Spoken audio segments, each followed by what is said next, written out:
money, cause every time he call me, steady costing it. Sliding in my left, right pocket, watch this. These niggas broke boys, watch this, watch this. These niggas broke boys, watch this, watch this. I can make the whole crowd watch this, watch this. I can make it bitch one stop, watch this. I can make it bitch one stop, watch this. I ain't even drunk no songs, you can watch this. These niggas broke boys, watch this, watch this. These niggas broke boys, watch this, watch this. I can make the whole crowd watch this, watch this. I can make it bitch one stop, watch this. I can make it bitch one stop, watch this. I ain't even drunk no songs, I can make it bitch one stop.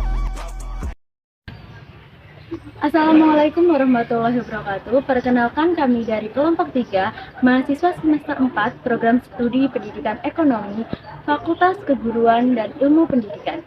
Video ini merupakan pembelajaran mata kuliah pendidikan inklusi dengan materi yaitu modifikasi kurikulum. Sebelum membahas dengan detail materi modifikasi kurikulum, terlebih dahulu kita samakan persepsi awal tentang konsep pendidikan inklusi.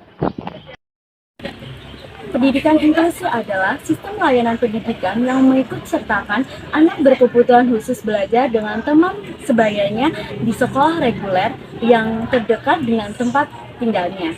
Nah, pendidikan inklusi beririsan dengan beberapa konsep dan istilah, yaitu pendidikan khusus dan layanan khusus. Pendidikan khusus adalah pendidikan bagi peserta didik yang memiliki tingkat kesulitan dalam mengikuti proses pembelajaran karena kelainan fisik, emosional, mental, sosial, dan atau memiliki potensi kecerdasan dan bakat istimewa. Disabilitas adalah setiap orang yang mengalami keterbatasan fisik, intelektual, mental, dan atau sensorik dalam jangka waktu lama yang dalam berinteraksi dengan lingkungan dapat mengalami hambatan dan kesulitan untuk berpartisipasi secara penuh dan aktif dengan warga negara lainnya berdasarkan kesamaan fisik. Nah, disabilitas itu juga ada ragam disabilitas. Ragam disabilitas itu dibagi menjadi 4. Yang pertama yaitu disabilitas fisik, adalah ketergantungan fungsi gerak antara lain yaitu amputasi, lumpuh, dan masih banyak lainnya. Yang kedua ada disabilitas intelektual, adalah ketergantungan fungsi pikir karena tingkat kecerdasan yang di bawah rata-rata. Contohnya itu seperti lambat belajar, disabilitas grahita. Terus yang ketiga ada disabilitas mental, merupakan keterganggunya fungsi pikir, emosional, dan perilaku.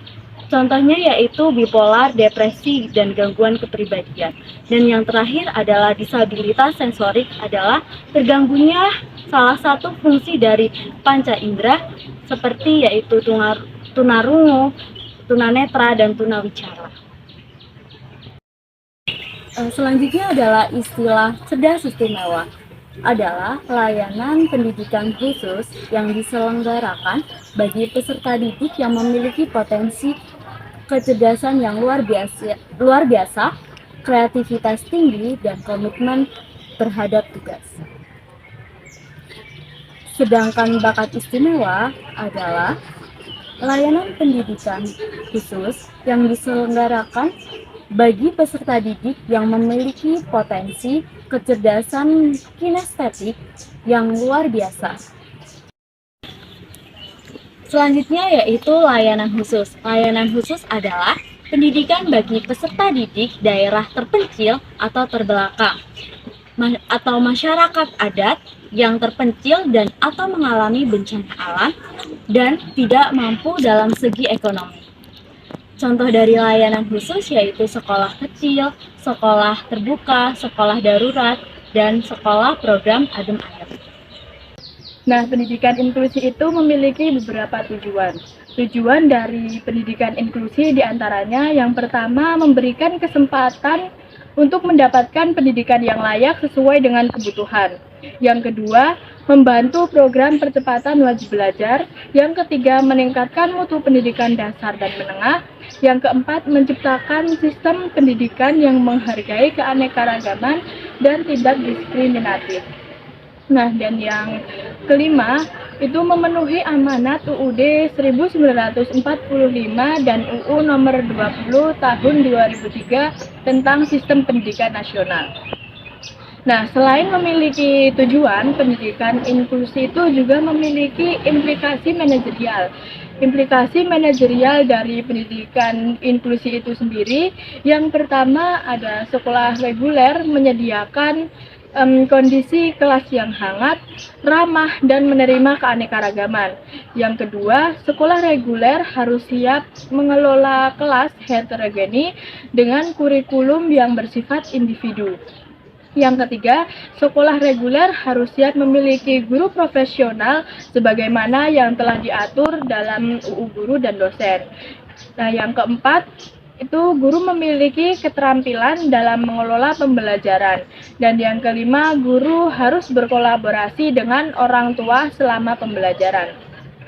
Nah, untuk dapat menyelenggarakan pendidikan inklusi, itu ada beberapa poin yang perlu dipersiapkan. Untuk poin yang pertama itu alur penanganan. Yang kedua, modifikasi kurikulum. Yang ketiga, program pembelajaran individual. Yang keempat, manajemen kelas. Dan yang kelima, tata kelola sekolah. Nah, untuk sekarang ini kelompok kami akan membahas dan menguraikan secara detail mengenai materi modifikasi kurikulum. Modifikasi kurikulum adalah kurikulum reguler yang diubah atau disesuaikan agar sesuai dengan kebutuhan peserta didik berkebutuhan khusus. Modifikasi kurikulum ini biasanya dilaksanakan pada aspek tujuan, aspek isi, aspek proses, dan evaluasi dengan berbagai model sebagai berikut. Yang pertama yaitu model eskalasi. Eskalasi adalah program pencepatan atau perluasan dalam hal waktu serta penguasaan materi. Kemudian yang kedua model duplikasi. Model duplikasi adalah penggandaan dari materi dalam kurikulum tersebut yang disusun sama dengan program reguler. Kemudian juga model simplikasi, yaitu penyederhanaan materi dalam kurikulum yang disesuaikan pada kebutuhan serta kemampuan peserta didik berkebutuhan khusus. Lalu yang keempat yaitu model substitusi, yaitu beberapa bagian dalam kurikulum reguler itu digantikan dengan sesuatu yang kurang lebih sama.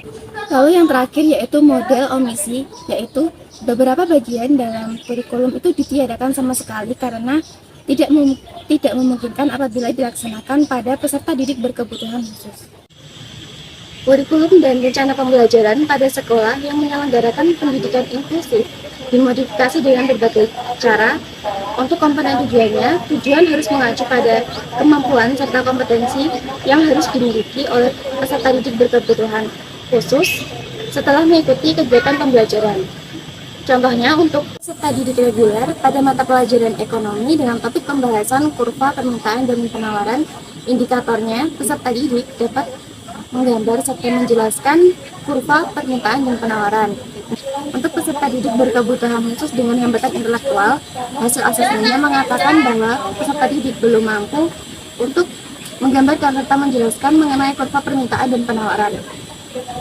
Pada mata pelajaran dan topik pembahasan yang sama, indikatornya diubah menjadi siswa harus mampu memahami mengenai konsep permintaan dan penawaran. Kedua, komponen isi.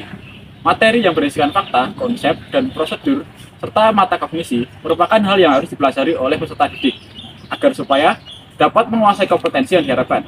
Modifikasi yang dapat dilakukan, satu, misalnya, untuk peserta didik reguler, materi untuk mata pelajaran ekonomi dengan topik pembahasan terkait kurva penawaran dan permintaan.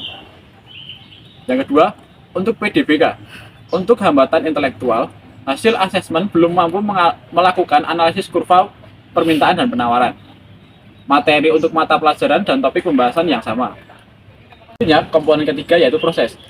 Proses mengacu pada kegiatan yang harus dilakukan oleh peserta didik, guru, dan komponen lainnya supaya dapat menguasai kompetensi PBM yang diharapkan.